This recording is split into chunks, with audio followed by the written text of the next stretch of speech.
அனைவருக்கும் வணக்கம். அதிமுகவுக்கும் பாஜகவுக்கும் இடையில, அதாவது அதிமுக ஒருங்கிணைப்பாளர் எடப்பாடி பழனிசாமிக்கும் தமிழக பாஜக தலைவர் அண்ணாமலைக்கும் இடையிலான வார்த்தை போர் உச்சகட்டத்தை எட்டியிருக்கு. பல பேரோட கைய காலை பிடிச்சு பதவிக்கு வந்த அண்ணாமலை ஒரு தற்குறின்னு விமர்சித்தார் எடப்பாடி பழனிசாமி. போதாக்குறைக்கு அதிமுகவோட முன்னாள் அமைச்சர்கள் எல்லாம் அண்ணாமலை ஒரு அரசியல் கோமாளி, அவரு நல்ல ஒரு மனநல மருத்துவரை பார்க்கிறது நல்லதுன்னு சொன்னாங்க.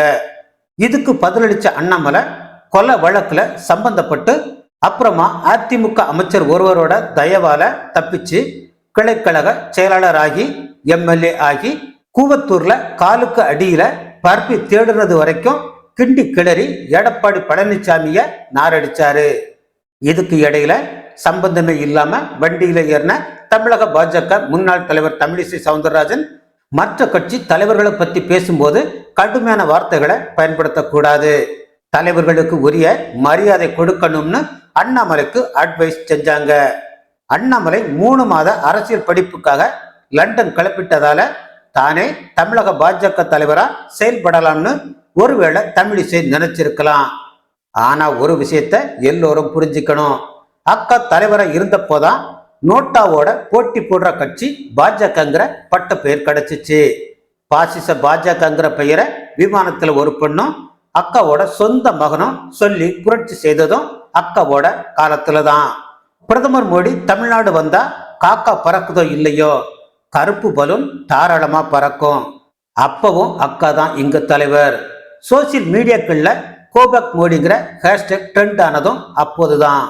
ஆர்எஸ்பி மீடியாக்கள் விவாத நிகழ்ச்சிகளில் வைத்து கட்சியை கலாய்க்க ராமசுப்பு, ஆசீர்வாதம் ஆச்சாரி போன்ற சோப்பலாங்கிகளை கட்சியின் சார்பாக பேச அனுப்பி வைத்து திராவிடியா ஆட்களிடம் அவர்கள் வாங்கி கட்டி கொண்டு வந்ததும் நம்ம அக்கா காலத்தில்தான்.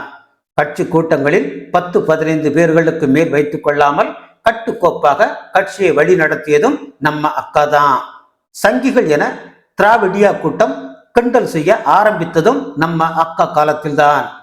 மயிலாப்பூரை தாண்டி கட்சி சென்றுவிடக் கூடாது என்ற குறிக்கோளோடு செயல்பட்டவரும் நம்ம அக்கா தான். ஏதாவது ஒரு திராவிடியா கட்சியின் முதுகில் பயணிப்பதையே தனது ராஜதந்திரமாக நினைத்து வரும் நமது அக்கா தான். தாமரை மலர்ந்தே தீரும் என்ற வாசகத்தையே தனது வாழ்நாள் சாதனையாக நமது அக்கா இன்றளவும் சொல்லிக் கொள்வார்.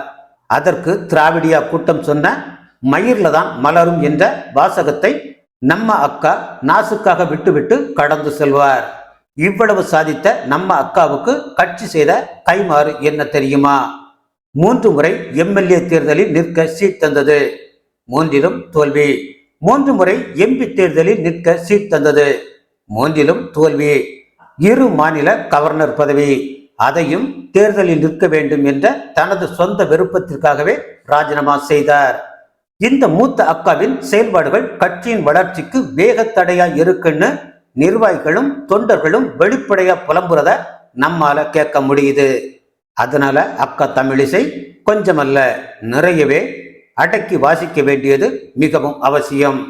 லண்டனுக்கு செல்றதுக்கு முன்னாடி பேட்டி அளித்த அண்ணாமலை, என்னோட செயல்பாடுகள் இப்படித்தான் இருக்கும், யாருக்கும் கூளை கும்பிடு போட வேண்டிய அவசியம் எனக்கு இல்லை, நான் எப்படி பேசணுங்கிறத எதிர்கட்சிகள் தான் தீர்மானிக்கிறாங்கன்னு சொன்னது எதிர்கட்சிகளுக்கு மட்டுமல்ல, தமிழிசைக்கும் மற்ற திராவிட பாஜகவினருக்கும் பொருந்தும். நன்றி.